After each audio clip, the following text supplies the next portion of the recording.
Olá pessoal, a paz do Senhor.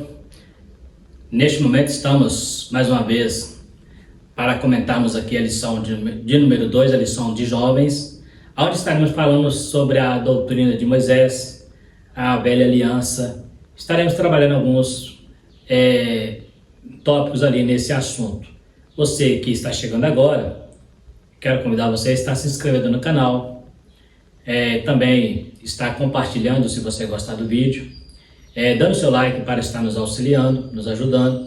Se você tiver interesse também, está ativando o sininho para receber as próximas notificações. E tendo dúvidas também poderá estar nos chamando nos comentários.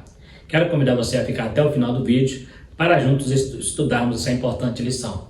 Então estaremos falando da lição de número 2, que será ministrada no dia 14 de janeiro, a lição do primeiro trimestre, falando sobre a doutrina de Moisés. Então, eu coloquei aqui os objetivos da lição para nós entendermos um pouco sobre o que é a doutrina de Moisés. A doutrina de Moisés, quando se fala de Moisés, nós entendemos falando ali do Pentateuco, os 5 primeiros livros da Torá, onde ali é colocada toda a doutrina do judaísmo ali para a nação de Israel. Então, nós vamos entender aqui os objetivos. Primeiro, compreender o significado da antiga aliança. Depois vamos entender o que é doutrina litúrgica. E depois vamos entender também o que é doutrina moral. Então são 3 tópicos importantes, também sobre um tripé, como a lição anterior dos adultos. Significado da antiga aliança, vamos entender porquê, como foi. Vamos entender o que é uma doutrina litúrgica e o que é uma doutrina moral. Então, vamos aqui caminhar. Introdução.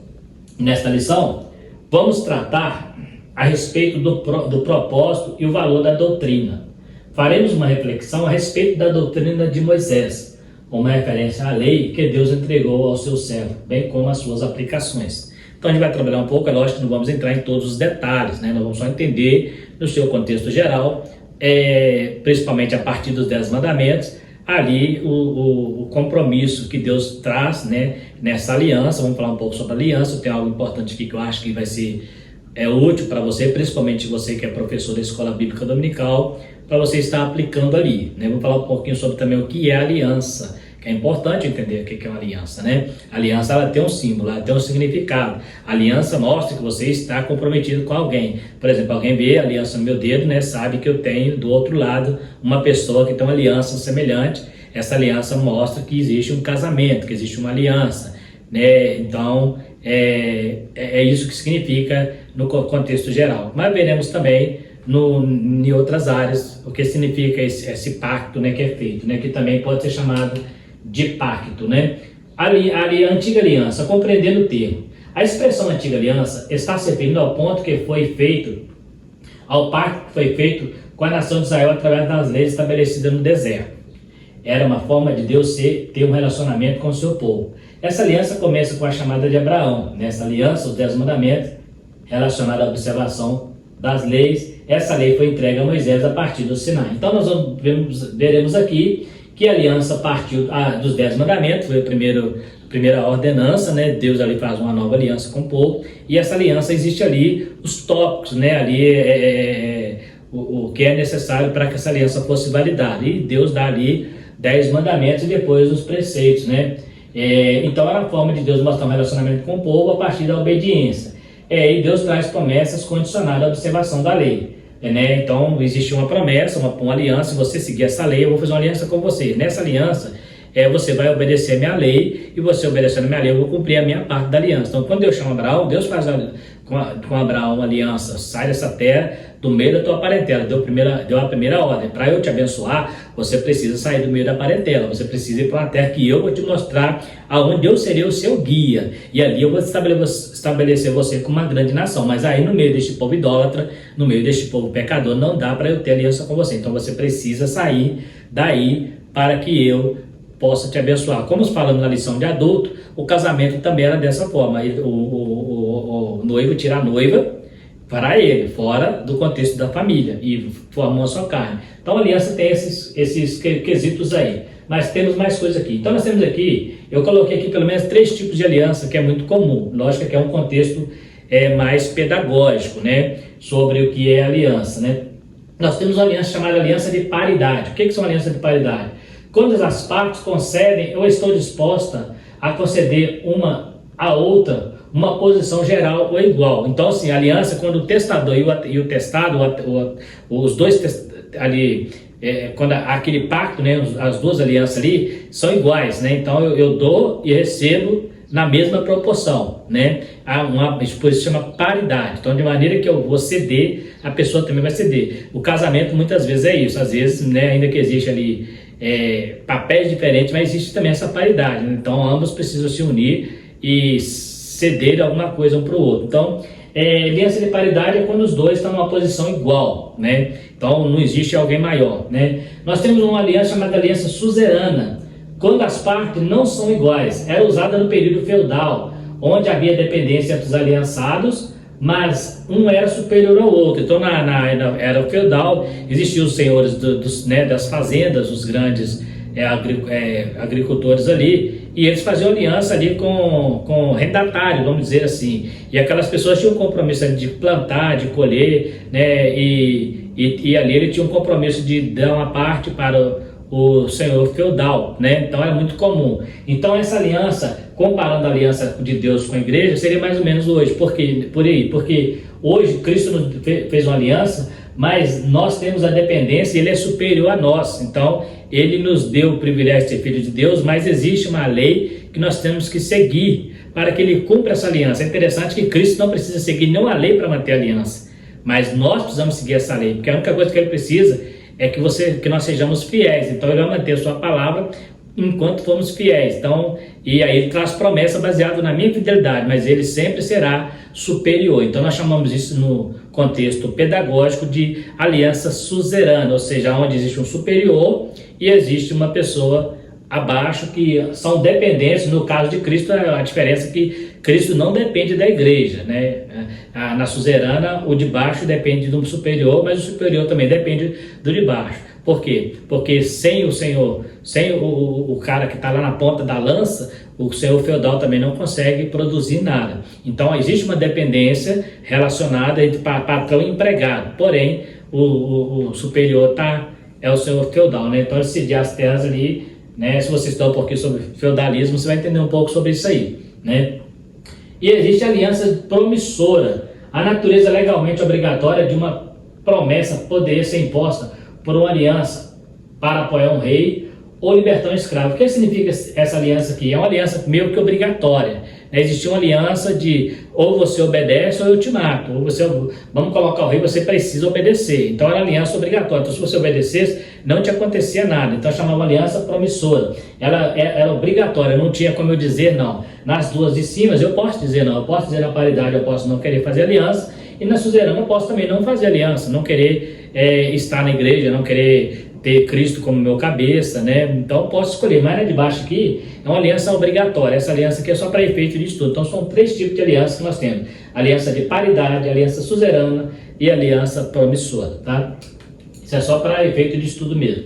Característica e propósito da antiga aliança. Acerca da antiga aliança, esse mesmo texto apresenta as suas principais características. Os homens foram seus instrumentos. Ela foi externa, ela dependeu de tomar uma forma por meio de cerimoniais e foi representada por símbolos. Sendo assim, por meio da antiga aliança, Deus firmou um relacionamento com o seu povo, preservando-o de possíveis contaminações enquanto os israelitas guardavam a nova aliança a partir do que viam e experimentavam na antiga. Então, enquanto eles guardavam a nova, eles viviam a antiga aliança. A antiga aliança, como nós já falamos em lições anteriores, nós voltamos aí para os livros de Levítico, aqueles momentos cerimoniais, aqueles cultos litúrgicos, né? Aquela liturgia cerimonial, que todas elas apontavam para Cristo, né? A do animal, no sangue derramado, apontava para Cristo como cordeiro, a dos cereais para Cristo como pão da vida. Mas enquanto eles não tinham Cristo, era nisso aí que era representado o sacrifício. Você vai entender um pouco isso se você ler o livro de Hebreus, onde o livro de Hebreus fala que nós temos uma melhor aliança. Hebreus fala que, se eu não me engano, 9:22, que todas as coisas segundo a lei se purificam com sangue, sem derramamento de sangue não há remissão de pecado. Só que lá era sangue todo dia por causa do pecado. Cristo entrou uma vez só, sacrificou a si próprio uma vez por todas para resolver esse problema. E também entrou uma vez no templo e hoje ele nos dá acesso direto ao templo porque o véu foi rasgado. Então, observe que essa nova, a antiga aliança, ainda que os judeus a princípio não entendiam, tudo que aconteceria apontava para Cristo, apontava para a nova aliança que viria. E quando essa nova aliança chegou, eles não entenderam, eles preferiram ficar mantendo os seus cerimoniais, preferiram ficar na sua religiosidade, preferiram ficar na sua representatividade do reino de Deus, enquanto que o reino de Deus estava entre eles, que era o próprio Cristo. Tem gente que faz isso, fica muito mais na liturgia do que no reino de Deus. Então precisamos entender que tudo que fizermos tem que apontar para Cristo. Até hoje, a adoração, o louvor, a pregação tem que apontar para Cristo. A pregação não é para aumentar o meu ego, não é para aumentar minha conta bancária. Cantor também não é para louvar o homem, não é para levantar ego de ninguém, não é para fazer show, não é para ficar famoso, é para glorificar a Deus. Se sair fora desse viés, não é aliança com Deus, Se sair fora desse projeto, que tudo que for feito tem que ser para glorificar a Deus, e a palavra de Deus é bem clara: Deus não divide a tua glória com ninguém. Então, ou você glorifica Ele ou você não glorifica, Não existe meio termo para isso aí. Aí, estou unindo útil e agradável. No reino de Deus não existe útil e agradável. Sempre vai ser útil e agradável adorar exclusivamente ao Senhor. A parte financeira não tem nada a ver com isso aí, Então nós temos aí, enquanto eles praticavam a velha aliança, esperava a nova, Então nós temos aqui o lado objetivo de uma aliança, Primeiro nós temos o chamado monergismo. O que é monergismo? Onde Deus o testador e o homem o beneficiário, ou seja, Deus faz tudo pelo homem e o homem só recebe. Então Deus decidiu fazer uma aliança, mas ele é como aquela aliança suzerana, o homem é o beneficiário. Podemos dizer em tese que Deus, ainda que ele tenha o benefício, mas Deus já é dono do ser humano, Deus já é dono do Senhor e a terra e sua plenitude. Então ele decidiu resgatar o homem para ter um relacionamento de uma aliança com o homem, mas Deus é o testador e quem é beneficiado será o homem. Nós temos também outro caso da aliança, que é a morte do testador. O beneficiário só recebe o prometido pela morte do testador. Também nós entendemos isso no reino, que para que nós fossemos herdeiros dessa aliança, Cristo teve que vir na cruz, ser sacrificado ali e morrer pelo pecador. Então, a partir da morte dele, com o seu sangue, ele sela essa nova aliança, porque a nova aliança ela tinha selos. Lá no Velho Testamento era com sangue que selava, O sacerdote tinha que molhar a ponta da orelha, o dedão, o polegar, o dedão do pé, como um símbolo de aliança, Então, o testador ele morre no mundo secular, quando a pessoa faz um testamento, a pessoa só vai usufruir dos bens quando aquele testador morrer. Após a morte do testador, se abre o testamento. É o que aconteceu também na nova aliança. Após a morte de Cristo, abriu o testamento e mostrou o benefício que nós tivemos com este testamento, O que nós herdamos com este testamento? O que nós herdamos com a morte do testador, E hoje em dia, no mundo secular, tem gente que não espera nem o testador morrer, já quer matá-lo para tomar a herança, Mas Cristo, ele morreu, entregou a si mesmo para nos garantir esse benefício dessa aliança. O aspecto da herança, o que ela garante, Então, o que a herança? Pedro perguntou para Jesus, E nós que temos largado tudo de seguir, terá 100 vezes nessa vida e por fim a vida eterna. Então, o que é importante nessa aliança? É que nós somos herdeiros do céu, que nós somos herdeiros da graça, que nós, a Bíblia fala ainda que a tribulação venha, não há de comparar com a glória que teremos no porvir. Então existe uma infinidade de promessas mostrando que essa aliança nos garante a libertação do pecado, a libertação do inferno, o privilégio de ser chamado filho de Deus, o poder do Espírito Santo operando em nossa vida, tudo isso a partir do aspecto dessa aliança. Então essa aliança veio para nos transformar e nos voltar ao estado de origem, quando Deus criou o homem, ao estado de varão perfeito, como diz a palavra de Deus. Ainda não é manifesto que havemos de ser, mas quando ele vier, seremos semelhantes a ele, porque como ele é, o veremos. Então é importante entendermos isso aí. A promessa que é feita, eternidade da herança. Então é uma herança que nunca vai desvanecer. Às vezes aqui no mundo as pessoas brigam por herança, por bens materiais que são bens que vão passar, bens passageiros. Essa promessa te dá a eternidade. Olha que coisa linda, olha que coisa boa. Você está no reino de Deus, saber que você tem uma vida garantida na eternidade. Então a sua vida aqui é passageira. Quando você entende isso, fica muito mais leve você viver aqui. Porque por mais que a dificuldade venha, como diz Paulo, por mais que nos venha a tribulação, o que é mais importante para nós é encontrar com o Senhor, estar no reino de Deus. Então essa aliança, ela é feita, ela nos garante, ela tem uma promessa de eternidade. O simbolismo confirmatório, o símbolo que a confirma, o sangue de Cristo, a cruz de Cristo, né? Então a Bíblia fala que a mensagem da cruz é loucura para os que perecem, mas para nós que somos salvos é poder de Deus, né? O sangue de Cristo nos selou, o Espírito Santo é o penhor, ele é o que garante essa aliança, né? O penhor dessa herança, dessa herança que nós temos através do testador é garantida pelo Espírito Santo que habita conosco e está conosco e está em nós, né? Então através do Espírito Santo eu tenho certeza que o que Jesus prometeu não era balela, não é coisa de um outro profeta comum, porque ele prometeu e veio o Espírito Santo como penhor dessa herança. Então se você tem o Espírito Santo na vida, você pode ter certeza que ele garante a eternidade, né? É o símbolo que confirma essa nova aliança, né?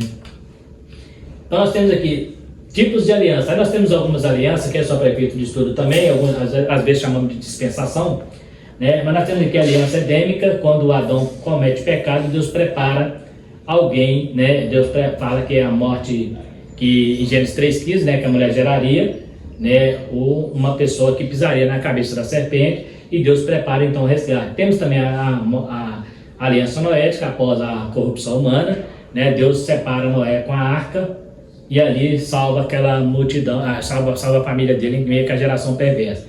Depois da morte do dilúvio, temos a outra aliança chamada Aliança Abraâmica, eu falei sobre ela, aonde Deus chama Abraão e faz com ele uma promessa de uma grande nação, e através de Abraão também nasce o testador, né? O Cristo que vem para fazer uma nova aliança conosco. Com Abraão quem faz a aliança é Deus, mas com a igreja quem faz é Cristo, que nasceu da descendência de Abraão. Temos também a sinaítica, melhor dizendo, que nós falamos sobre ela, que é ali no Monte Sinai, quando Deus dá preceitos, dá mandamentos para a nação que ele quer que siga ele, né? E esses mandamentos são mandamentos morais, não foram invalidados pela nova aliança, muito pelo contrário, eles foram intensificados, né? Porque lá ainda tinha a lei do vingador de sangue, na graça se bater uma face, dá também a outra, te obrigar que a minha milha vai com ele duas, então amarás o teu inimigo, né? Então ele intensificou essa nova aliança do Sinai. Temos a Levítica, que é aquele culto litúrgico, que era a obrigação de Israel, eles tinham que fazer aquele trabalho, né? Porque apontava para Cristo, né? Então era também uma aliança levítica. E temos a aliança davídica, né? Que a aliança davídica é de prometer um novo rei segundo o coração, né? Segundo da linhagem de Davi. Jesus é o rei da tribo de Judá, da linhagem de Davi. Então, a partir da linhagem de Davi, Deus prometeu também um novo rei. Então temos essa aliança davídica falando sobre um novo rei. A relação entre a antiga e nova aliança. A antiga aliança apontava para uma mais perfeita e completa, que se realizaria em Cristo através de seu sangue derramado. Todos os cerimoniais do Levítico apontavam para Cristo. Nos cereais apontava para o pão da vida, e as de sangue do cordeiro para o Cordeiro de Deus. Essa aliança apontava para o relacionamento mais pessoal entre Cristo e o homem. Então é interessante que até algumas coisas que aconteciam no Velho Testamento, no Novo Testamento não precisou, na Nova Aliança. Na Antiga Aliança, o sacerdote entrava uma vez por ano no Santo do Santo. A Bíblia diz que no Novo Testamento esse véu foi rasgado, nós temos acesso direto, né? A Bíblia diz que ele entrava uma vez por ano, Cristo entrou uma vez por todas, né? E através do sangue de bode, no Novo Testamento através do sangue imaculado de Cristo. Então a gente vê aí que a nova aliança apontava para Cristo, né? E hoje eu não tenho um intermediário como precisava do sacerdote, hoje eu posso ir direto a Deus, né? Através do Espírito Santo, mas não preciso de um homem, um profeta, um sacerdote. Não estou dizendo que eles não são importantes no reino para a pregação da palavra, para a liturgia do culto, mas quando se trata de mediador, é o Espírito Santo que é o mediador. Não precisamos mais de aquele momento litúrgico, onde eu tinha que ir até o sacerdote, e ali ele fazia todo o cerimonial. Hoje não precisamos disso, nós podemos fazer isso diretamente a Deus. Então a nova aliança ela vem intensificar esse relacionamento com Deus. É interessante que as nações gentílicas não tinham um relacionamento com Deus. Israel tinha um relacionamento com Deus a partir desses cerimoniais. E esses cerimoniais apontavam para a igreja, que futuramente também tenha um relacionamento muito mais intenso, né? Muito mais íntimo com Deus através do sacrifício de Cristo. Doutrina litúrgica, o que é? Nós encontramos doutrina litúrgica no livro de Levítico, onde foi estabelecido todo o parâmetro para a execução do culto litúrgico em Israel. Como já dito, essas doutrinas já não têm mais efeito, porque foi substituída por uma melhor, segundo Hebreus. Então aquele costume judaico, apesar que hoje tem muitas igrejas que estão voltando a esses comportamentos judaicos, né? Judaizantes, consagrando coisas, objetos, buscando coisas de Jerusalém, né? E vendendo, né? Isso não tem efeito algum. Isso aí é invalidar o sacrifício de Cristo, porque nós somos purificados através do sangue. Então não precisa de objetos, eu não preciso de água de Jerusalém, de sal do Mar Morto, de água do Rio Jordão, de água da Gruta de Jesus, de graveto. Isso é coisa de indulgência, que a igreja, inclusive protestante, pregou muito bom tempo contra isso. Então, existem igrejas por aí que estão ungindo um monte de coisa e as pessoas mesmo não estão sendo ungidas. Então, é bom entender que o culto litúrgico lá do Velho Testamento ele não tem mais nenhum efeito. Como eu acabei de falar, né, nós temos aí alguém que fez o templo de Salomão e às vezes ministra lá vestido de sacerdote, né? Pouco tempo eu vi na mídia um pastor vestido de sumo sacerdote, né? O sumo sacerdote é Cristo. Não existe mais sacerdote segundo, né? O próprio Cristo é segundo a ordem de Melquisedeque. Então, se eu colocar uma pessoa e falar que ele é sumo sacerdote na igreja, eu estou colocando ele no lugar de Cristo, né? Aí vai ficar igual a igreja colocar o Papa no lugar de Pedro e falar que Pedro era Papa e que agora o Papa é substituto de Pedro, né? Não existe substituição no ministério. O ministério não é nepotismo, não é hierarquia, é chamado, né? Então Deus chama para fazer a obra. Então é preciso tomar cuidado com isso aí. E Hebreus fala que a nossa aliança é muito melhor do que a antiga aliança. Não existe uma forma litúrgica única. Isso que eu gosto de falar, porque é importante entender isso aí. Não existe uma forma litúrgica única de cultuar a Deus, mas existe um padrão bíblico para adorar a Deus. E ele se encontra nessa escritura. Por quê? Já viu aquelas pessoas que vão dirigir o culto e falam assim que Deus estava lá, que Deus que dirigiu o culto? Não. Quem dirige o culto é o pastor, é o líder que está ali na frente. Ele pode até dar umas direções, mas a direção física do culto é do pastor. Agora a adoração não. A adoração é individual. Eu posso auxiliar a pessoa, levar a pessoa a adorar a Deus através de uma boa palavra, através de uma música cantada, mas para ele adorar a Deus tem que partir dele. Então, quando fala de liturgia, eu vou dar um exemplo.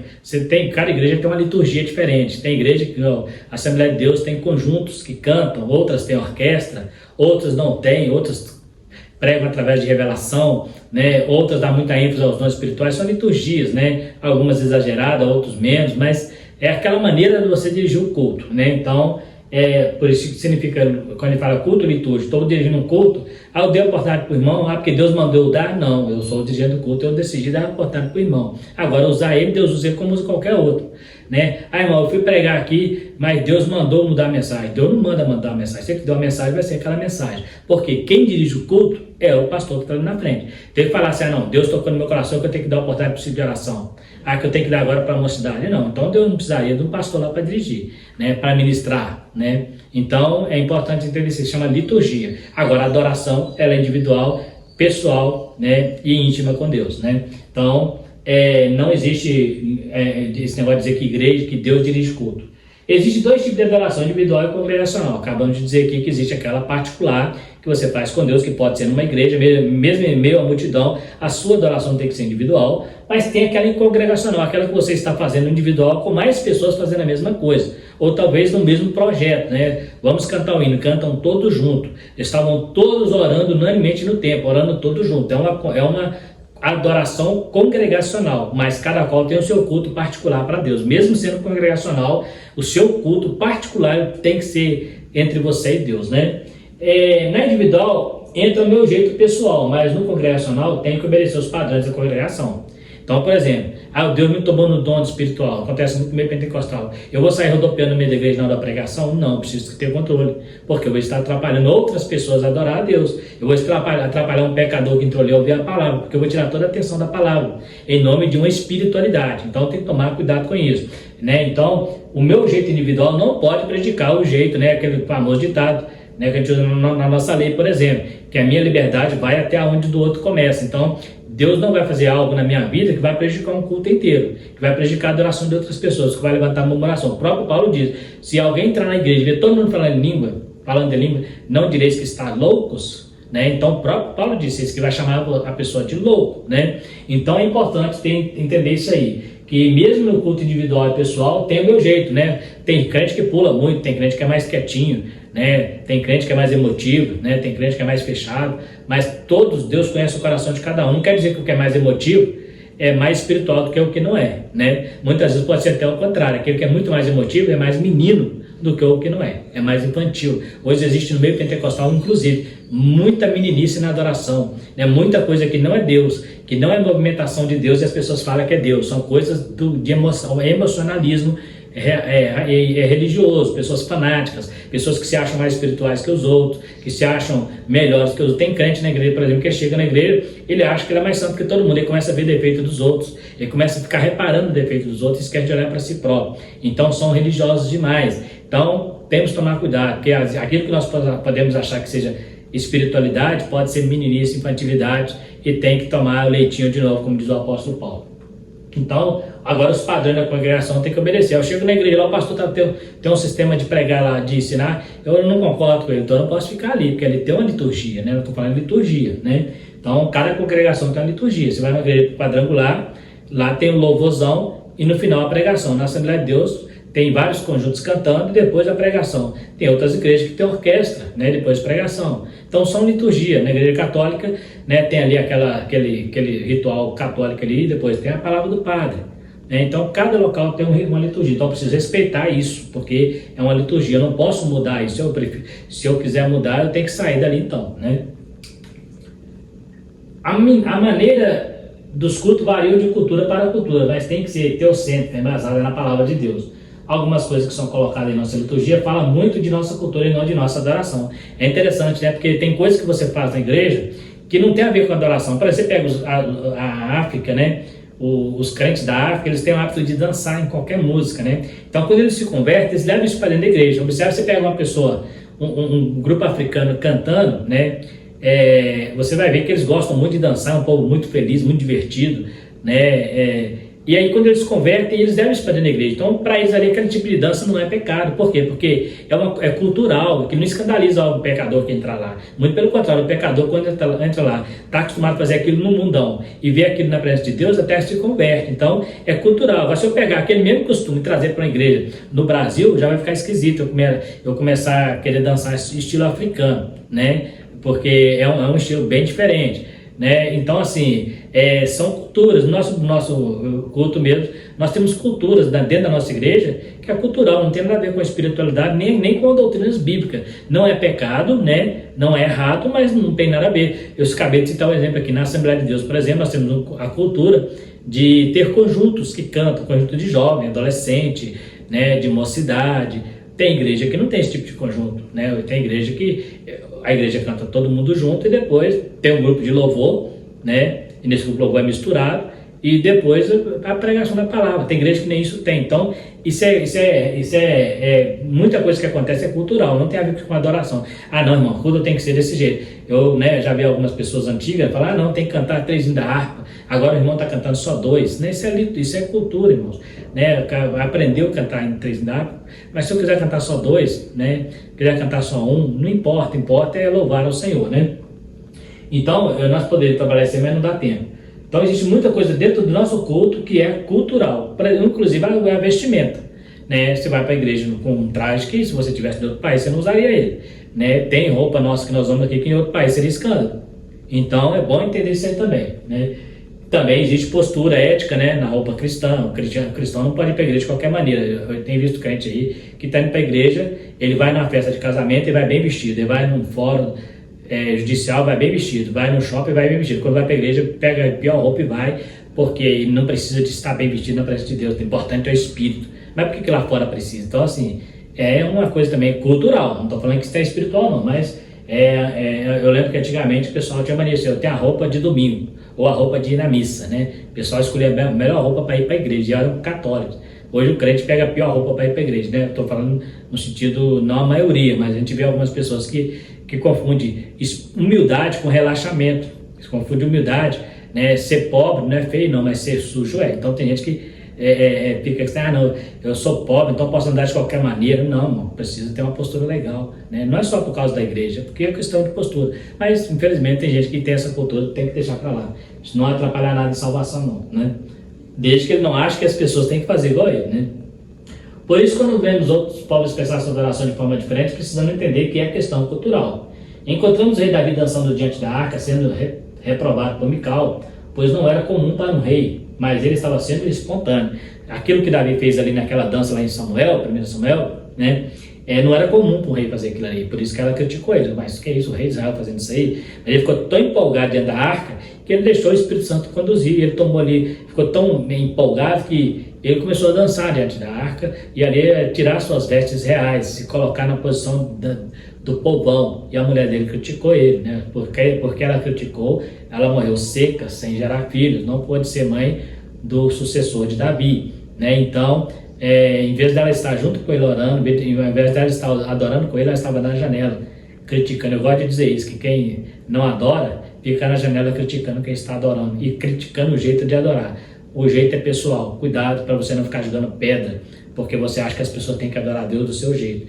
Cada um tem um jeito. Olha que Mical reprovou Davi, mas Davi estava diante do Senhor e falou assim, diante dessas mulheres que você chama de vagabunda, de vagabundos, como que fala que eu sou um sem vergonha, diante dessas mulheres eu serei honrado, né? Então a gente vê aqui que era uma forma espontânea dele. Não quer dizer que todo rei tinha que fazer o que Davi fez. Davi fez que era a forma dele, né? Em um culto, quem conduz a liturgia é quem estiver na direção, mas a adoração não é a adoração é a responsabilidade de cada adorador.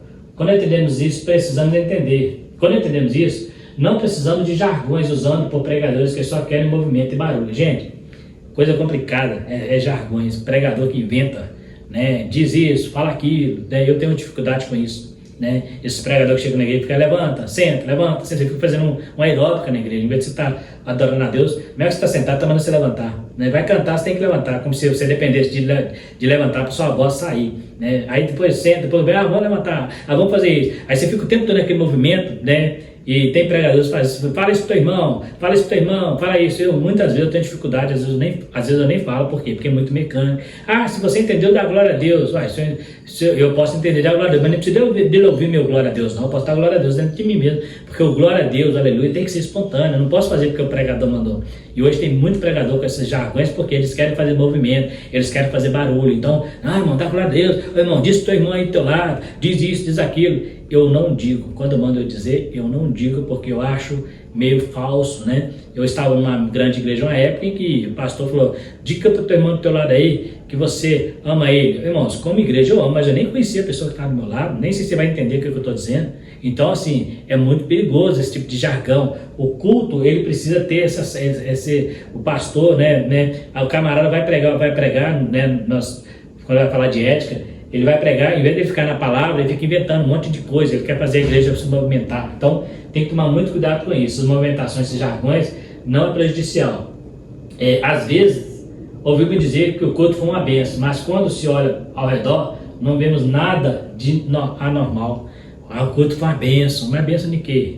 O que aconteceu? Alguém se converteu? Alguém foi curado? Alguém foi liberto? Às vezes não aconteceu nada demais, só teve barulho, muito pulo, muito reteté, mas não teve nada, não houve mudança, não houve choro, não houve arrependimento. Eu estou falando até de crente, né? Crente está cheio do poder de Deus, falando mal dos outros, cheio de poder de Deus e criticando o vizinho, cheio de poder de Deus e péssimo funcionário no trabalho, né? Dando trabalho para o patrão, né? E justificando ainda que está certo, que o patrão é injusto com ele, né? Dando mau testemunho. Aí você convida a pessoa para ir para a igreja, lá o crente cheio do poder de Deus, o cara chama aquele cara é crente, né? Então temos que tomar cuidado. Né, o culto para ser uma bênção, ele tem que tocar no meu coração, ele tem que falar comigo, eu tenho que sair dali vibrando pela mensagem e muitas vezes me convertendo a cada dia, sendo confrontado pela palavra, não aquela palavra de amassagear ego, parece que todo mundo está certinho, parece que não tem nada errado na igreja. Não, eu preciso de uma palavra também confrontante, que ela confronte o meu coração para que eu continue permanecendo firme, sem desviar nem para a direita nem para a esquerda. Então, cuidado. O culto foi uma bênção. Por quê? Porque alguém pulou, porque alguém deu pirueta, porque alguém deu rabo de arraia? Não. O culto tem que ser bênção porque ele tem que falar com você. Você acabou de sair do culto, está falando mal do irmão, está xingando o outro irmão, está criticando uma pessoa só porque ele não fez algo que você não gosta, né? Então, se você está nesse viés aí, o culto não tem sido bênção para você. Você tem vivido uma verdadeira religiosidade, né? Seu propósito, o sacrifício levítico tinha como propósito a purificação para a santificação, então era o primeiro propósito, né? Purificar para se santificar, não é santificar para purificar, né? A ordem é essa mesmo, purificar para se santificar. A liturgia de relacionamento através do sacrifício mostrava ali, né, igual o cordeiro, às vezes o dono do cordeiro punha a mão, degolava ali junto do altar, né, para o sacerdote oferecer, então fazia parte do culto, né, da adoração. Era também uma adoração de gratidão. Temos, por exemplo, as ofertas de cereais, que muitas vezes era agradecimento pela colheita, eram os dízimos, né, e as ofertas. Diferenciação entre as nações, porque Deus também tinha a intenção de colocar Israel numa diferente posição das nações que adoravam deuses idólatras. Inclusive, alguns dos rituais levíticos, que pasmem vocês, já acontecia nos povos antigos. O que Deus fez foi trazer esses rituais para dentro do contexto judaico e transformar ele em algo santo, mas alguns já existiam, inclusive o ato de sacerdote. Já existia sacerdotes, mesmo antes do sacerdote Arão, em nações. Falamos aqui de Melquisedeque, que era um sacerdote, o sogro de Moisés também era um sacerdote, de Midian, né? Então, é importante entender isso aí. Então, trazia uma diferenciação, porque pegava isso e transformava em algo bom, né?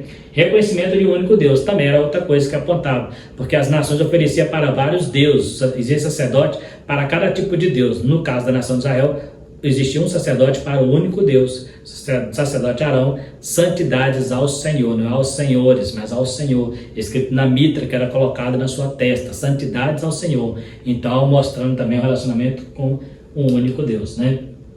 Tempo de operação. O culto levítico era temporário até aparecer aquilo qual o culto levítico representava. Segundo a Escritura, o culto levítico era sombra do que viria. Hebreus fala que a nova aliança é maior e eterna, substituindo a temporal. O Hebreus capítulo 8 fala sobre isso. Colossenses 2,17 também fala que o culto levítico era a sombra das coisas que viriam a acontecer, né, até que Cristo se manifestasse. Então, o tempo de operação do culto levítico era temporal, mas o nosso é atemporal, porque ele atravessa gerações e vai até a volta de Cristo, até o reino dos céus. Então, o tempo de operação do culto levítico era só para aquele período ali, para aquela nação, né? E depois a igreja foi instituída, então aquele perdeu o efeito e agora é Cristo.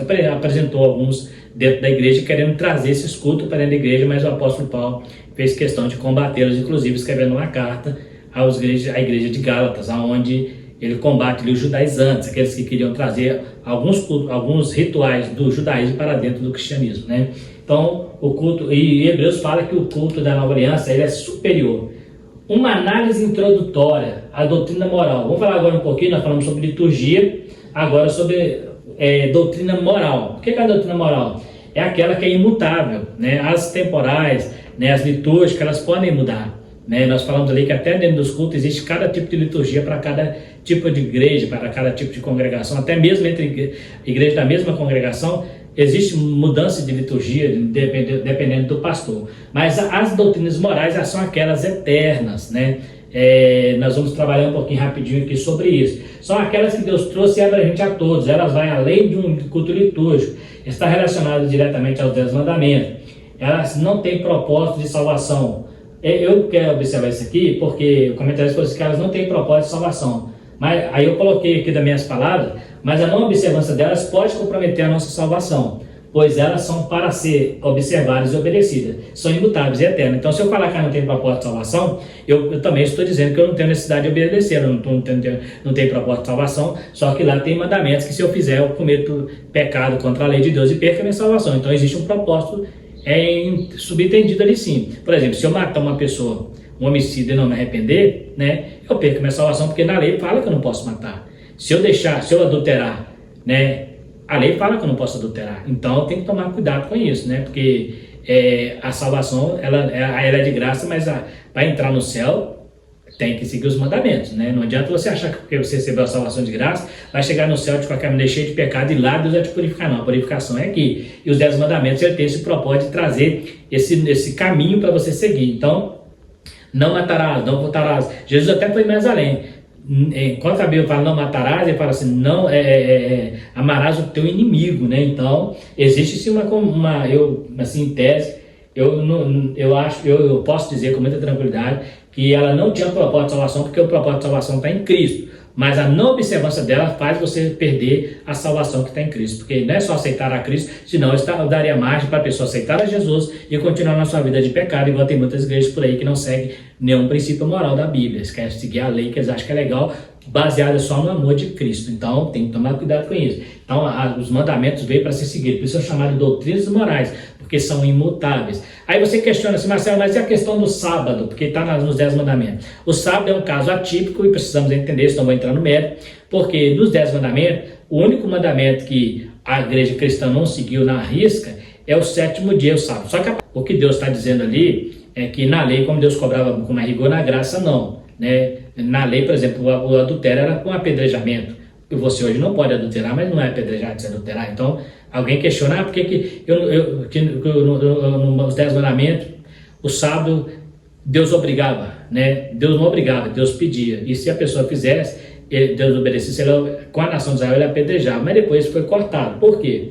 Você observa que Davi adulterou, ele foi apedrejado, né? Então tem que tomar cuidado para ele não começar a colocar muitas regras onde não estavam mais acontecendo nem dentro da nação de Israel, né? Davi cobiçou, ele foi apedrejado, né? O próprio Salomão também caiu no adultério e foi apedrejado, então tem que tomar cuidado para a gente não colocar, né, algo que nem os próprios judeus já estavam praticando, né? Aí depois vai querer apedrejar a mulher lá pecadora, né, diante de Jesus, mas cadê o homem que adulterou? Eles queriam, na verdade, era pegar Jesus. Mas em relação ao sábado, aí existe aquela briga, principalmente adventista e protestante, que o sábado é do Senhor, é o 7º dia. Então, o que nós entendemos é que a cada 6 dias da semana, a cada 7 dias, um dos dias você deve tirar para buscar o Senhor. Né? Pra você não ficar trabalhando de segunda a segunda, você não vai ter tempo para servir a Deus. Então, o que Deus estava ensinando para eles, mesmo que é igual aquele menino que você cria, enquanto ele é menino, você obriga ele a fazer as coisas, mas depois chega uma hora que ele vai caminhar sozinho, vai decidir se ele faz ou não. Os nações é como se fosse esse menino na mão de Deus. Eu tenho que obrigar eles, eu tenho que punir se não fizer, até eles amadurecer, entender e passar a fazer por conta própria. Inclusive o cativeiro babilônico foi por causa do sábado que eles não guardaram, né? Então, os 70 anos ali, né, que eles ficaram ali, é por causa do sábado que eles não guardaram. Então, você vai encontrar isso lá em Isaías, né? Em Jeremias, falando sobre isso. Então, é como se Deus falasse, não, vocês é menino, então eu preciso obrigar vocês. Se não fizer, eu vou bater mesmo, eu vou castigar, até eles amadurecer. Você não faz como o teu filho? Você ensina o teu filho um monte de coisa, mas chega uma hora que ele decide o caminho, você não pode mais bater, porque ele já tem a sua decisão própria. A igreja veio trazendo esse amadurecimento. Vamos dizer assim, que a igreja nasceu do judaico cristão, do judaísmo, né? Ela vem amadurecendo. Então hoje Cristo vai nos punir na eternidade. Vou dar um exemplo. Você pega um filho, você pune ele cresce, ele começa a tomar o seu próprio caminho, toma um caminho errado, uma hora ele vai ser punido mais à frente, no futuro, pelas consequências do seu erro. Não vai ser imediato. Alguns vai ser imediato, mas no geral, né, Deus que livre, né, mas alguns filhos de crentes que foram criados no Evangelho estão nas prisões, né, porque desobedeceram os mandamentos morais, né, então ele está sendo punido, né, e se não tomar cuidado, a punição eterna, que é perder a salvação. Então, por isso é importante eu entender que estão muito relacionados os mandamentos com a nossa salvação, sim, né. O propósito, ela se estabeleceu como o propósito de levar o povo a não pecar e não colocar em risco a sua salvação, enquanto as doutrinas litúrgicas apontam para cristas morais, lembra o ser humano de sua condição como pecador e visa o conhecimento da vontade de Deus e viver em santidade, sem a qual ninguém verá o Senhor. Então não tem como eu viver em santidade se eu não obedecer os mandamentos. Não tem como. Então, e se eu não viver em santidade, eu não verei o Senhor. Então, moral da história, tem a ver com a salvação, sim. Não tem como eu viver em santidade se eu não conhecer a vontade de Deus. E os mandamentos mostram qual é a vontade de Deus. Se eu não conhecer a vontade de Deus, eu não vou praticar a santificação. Se eu não praticar a santificação e a paz com todos, eu não vou ver o Senhor, está muito claro, né? Então é bom entender isso aí. Então as doutrinas morais, ela tem esse propósito de nos mostrar a vontade de Deus, mostrar quem somos diante de Deus e precisamos seguir ela para encontrar a salvação, para encontrar com Cristo, não perder aquilo que nós recebemos, a salvação, né? Porque ele fala, a salvação não é pelas obras, mas isso aqui não fala de obras, isso aqui fala de obediência, né? Eu não estou produzindo nada, isso é os requisitos do reino de Deus, né? Isso é os parâmetros para entrar no reino de Deus. Não entra no reino de Deus quem quer, não. Entra quem segue os mandamentos, né? Conclusão. A lição estudada mostrou que a doutrina de Moisés tinha como um de seus propósitos apontar para Cristo. Aprendemos, né, também que como crentes na atualidade precisamos relembrar de nosso compromisso de ter a vida centrada em Deus, a viver em santidade e não andar em conformidade com este mundo. Então a gente vê aqui que nós aprendemos aí sobre a nova aliança, né? A aliança de Moisés, a aliança litúrgica e também sobre as doutrinas morais, né? Doutrina de Moisés, doutrina litúrgica e doutrinas morais. Então são pontos importantes para você entender que a lição ela vem trabalhando exatamente sobre essa verdadeira, esse relacionamento com Deus através desses princípios morais. E se você ignorá-los, você pode correr o grande risco de perder a própria salvação por não seguir os preceitos do reino. Se alguém falar assim, isso não é importante, então não teria sentido eu nem estar pregando isso, né? Mas é importante entendermos que a velha aliança, a doutrina de Moisés apontava para a doutrina de Cristo e a sua igreja, né? No mais, está mais uma lição. Quero agradecer você que ficou até o final do vídeo, né? Pedindo a você que ainda não é inscrito, que se inscreva para estar nos ajudando. Também, se você gostar do vídeo, compartilhando, dê o seu like para estar nos ajudando. E também, se você quiser receber a notificação das próximas lições, ative o sininho que você estará recebendo. Tendo alguma dúvida também, tenha toda a liberdade de estar nos chamando nos comentários para juntos estar discutindo esse importante assunto. No mais, fiquem todos com Deus e até a próxima lição, se Deus quiser.